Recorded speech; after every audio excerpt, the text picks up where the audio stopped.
I don't know. Let's stop that. We'll just start the video. Wow. Okay.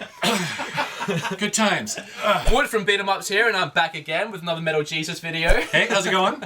So what I'm just gonna ask you a few questions. Okay. Just a little bit Q&A video. So a lot of things that I've been wondering. I've actually already asked you this, but for people's sake out there, what did you actually do at Sierra? You used to work for Sierra. I did. Well, back in the history is important. Is that Sierra started down in Oakhurst, California, and it's a very small town. And then they moved it up to the Seattle area because they're having trouble trying to get people to work for them. Okay. The town was so small, you couldn't get a lot of big developers to move there. They just didn't want to. Yeah, that's fair. So they moved them up to the Seattle area. And the reason why that's important is because they put an ad in the paper, and the only position that they had available when they first moved up here, they had only moved the accounting department. That was it.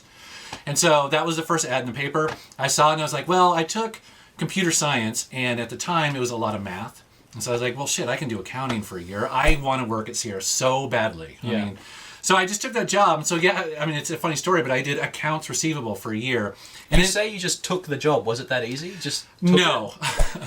No, I mean, essentially what happened is that I kind of went overboard, to be honest with you. Is that so? You have to remember, in the early '90s, not a lot of people had color printers at home. Yep. They're very expensive. Yep. Not a lot of people had scanners at home. No. So I happened to have a roommate that was very much into. He was a digital artist, and he had all these things. So what I did was, I wanted the job so badly, I scanned the Sierra logo. And then I printed, my resume actually had the Sierra logo behind it, as though I was an employee already. Right. In color, faded out. And then I also printed off the letter, the envelope with their corporate logos, as though I was already working there. That's clever. Yeah, again, you can tell how badly I want the job. Yeah. They called me 24 hours later. Yeah. They're like, we've never seen something like this. And so please come in. That's impressive. That is how you get a job. Yeah, I mean, I really wanted a job, Yeah. and because I was just amazed to see Sierra actually advertising in the paper. That's a good tip for people looking for work. Is stand out. That's Absolutely. impressive. Absolutely. It's a really good idea. And so they gave me a job, and I worked in accounting for a year as they moved everyone up from Oakhurst, California. And then basically I kept walking through the other departments, and they had developers and artists and music people, and then they had tech support. And at the time, tech support were the people with all the little action figures, and they're like the little dolls and crap like that. I was like, oh man, these people are so cool, and they're wearing heavy metal t-shirts. I'm like, I need to be in that department. It's just you. Yeah, exactly. And so I by the way, in accounts, when I was working in accounting, I was the guy with the long hair who had like the rock t-shirts and stuff like that. So anyways, I moved over into tech support, and I did a lot of that. I focused on a lot of the Dynamics games, which were the simulation games, and like Earth Siege, Star Siege, Tribes, that sort of stuff. And then I met my wife Rebecca, who's behind the camera over there. I met her while working there. Do you want to come say hi? No. You sure? Yeah. Okay. No, I'm Okay. She says hi. Hi! Drunken Master Paul I met there. A lot of people, and we're still good friends today. And then at Sierra at the time, it was such a... It was not yet a big corporation, so you end up doing a lot of other stuff. So you would write articles for Interaction Magazine. You might help out, beta testing, which we did a lot. My wife did a lot of beta testing. I did as well. And then also, if they needed somebody for video games, there was a lot of full motion video games. Needed someone, that was sort of like you, and they're like, yeah, if you need someone to do video games, well, I sort of, yeah. Well, and they were looking for someone who has long hair and plays guitar for a game called Shivers, which is so not really you. Not really me. I really had to study up for that. No, but it was awesome. It was basically like going out, shooting footage of me rocking out. It was perfect. So it was just like random dream stuff. job. It was fun. Dream job. From there to here, doing other dream Yeah, job. I mean, it was a beautiful time at Sierra. It was. I wasn't there, but I can imagine. Yes. Close your eyes and dream. So obviously you wanted to work there because you were into games. So what got you into gaming? Well, I don't know. That'd be a question for my mom. It's a very big question. It is a very... I've always taken to them. I mentioned in your other video that it was the Atari 2600 that really blew me away. Arcades at the time were... that was where you went to play games. I'm actually really upset that I missed out on classic arcade era, because they're starting to sort of make a comeback now. We actually just got one in Adelaide for the first time, and I don't know if we ever even had one there. So I'm excited that they're coming back, because I get to experience it to some degree.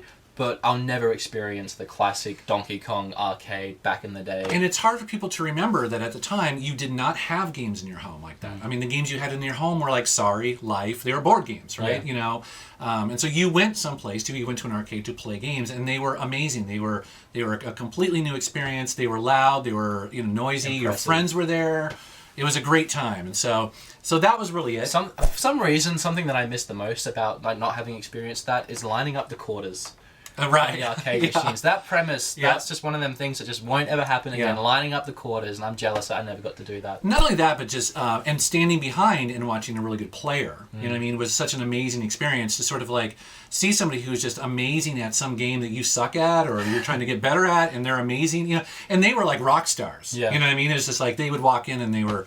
You know, and I lived actually in a really small town, and so Bear's Arcade was the place, and the people who were really good, everyone knew. You know, it was really That's cool. Yeah. They sort of like walk in, like, you know, they're good. They just leather jacket. They couldn't get arrested on the street. Nobody outside gave a shit about them, but you know, we thought they were rock stars. So what's your? Sorry. What's your? Do your pinky. We just did a little cut there because I ran out of questions because I'm improvising this whole thing. But here's a question. What's the favorite part of your collection or your favorite game in the collection? Two very different things. I will start with, one part of my favorite.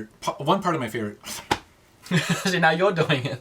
Damn it! I think in my collection, I'm very blessed that I have a lot of parts of it that I like quite a bit. There's a lot of you. I like quite a bit of your collection. I was actually saying just before that these 3 posters, I used to have them when I was a kid, and I'm really jealous that I don't have them anymore. And that when it came time to decorating my game room, that was definitely one of the things I was really excited to get. It's probably my favorite part of the collection. I don't know why, it just is. Yeah.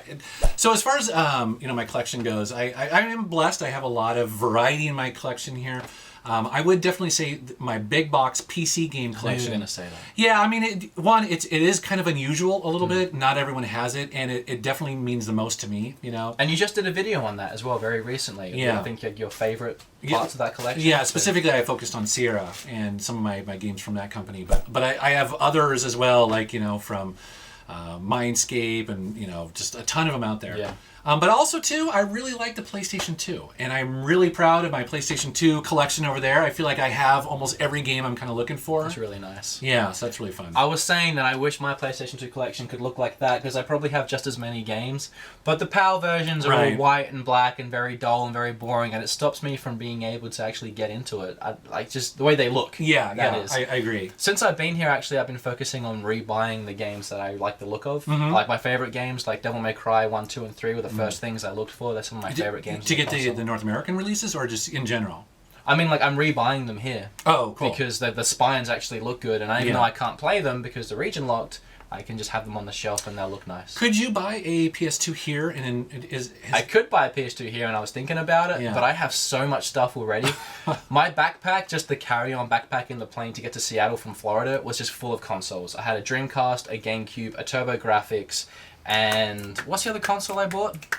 Oh, the SNES. The Model 2 SNES. Okay. That was like pretty much my entire carry-on. You could ship them to yourself though, right? Or is that expensive? Because I did that actually when we took a family trip down to Texas, and I was amazed that there was a guy selling big box PC games in there, and I'm like, I can't carry it because they're huge. They're big right? box. Yeah. Yeah. So I ended up mailing them back to myself, and they arrived 2 weeks later, but it was like Christmas, so they arrived. I was like, oh yeah, I forgot about this game. It was so fun. Getting luggage back's actually pretty cheap. If you keep it under £50, it's $25. So if I start getting into the mentality of I could just ship this to myself, I'll have all these things I'll be trying to ship to myself, and then I'll be getting mail for the next year and a half. So I'm trying to just settle down a bit. The final question I'll ask everyone out there is, whose hair is better? I think it might be yours. Well, you see, I kind of like yours because it's Metal Jesus' hair, so it just has this certain thing about it. Well, thank you very much. Although, how often do you get the Thor comment? I mean, come on, you look like Thor.